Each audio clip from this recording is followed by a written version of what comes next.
In today's video, I'm going to teach you how to add a status in Jira using the Chrome web browser. If you're using Jira to manage your projects, you know how crucial it is to have a well-defined workflow that tracks every step of your process. Adding custom statuses can make your workflow more tailored and effective. Let's dive in and walk through the process together. To begin, you'll want to open your web browser and log in to your Jira account. Once logged in, direct your attention to the top right corner of your screen where you'll notice a gear icon. Clicking on this settings icon is your gateway to modifying various options within Jira.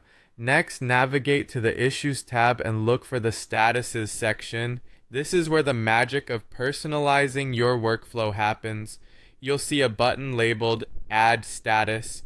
Clicking this will prompt a new window to appear, asking you for some relevant details. Enter your chosen status name in the appropriate field.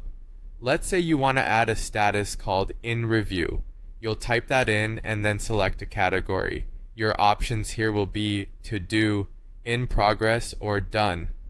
Choose the one that best aligns with where your new status fits in your workflow.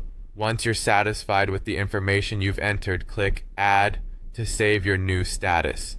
Congratulations, you've successfully added a new status to your Jira setup. Now, let's make sure that this new status is effectively integrated into your workflow. Starting with navigating back to the Issues section, this time you'll look for Workflows. Find the workflow that you wish to edit, click on it, and select Edit.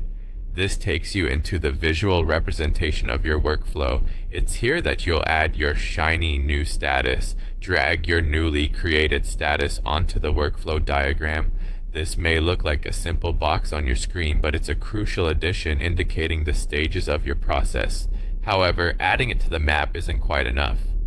You need to create transitions, which are typically represented by arrows, connecting your status to other existing statuses. This ensures that tasks can move seamlessly from one stage to another as they progress through your project plan. Once you've set up these connections and everything seems aligned, it's time to save your hard work. Click Publish to cement these changes into your workflow, and there you have it, a customized, more effective workflow with your new status in place. By following these steps, you've enhanced your project management capabilities within Jira, making workflows not only more reflective of your actual processes, but also more intuitive for all team members involved. Keep exploring different statuses and workflows to see what best suits your team's needs. Thank you for watching, and happy project managing.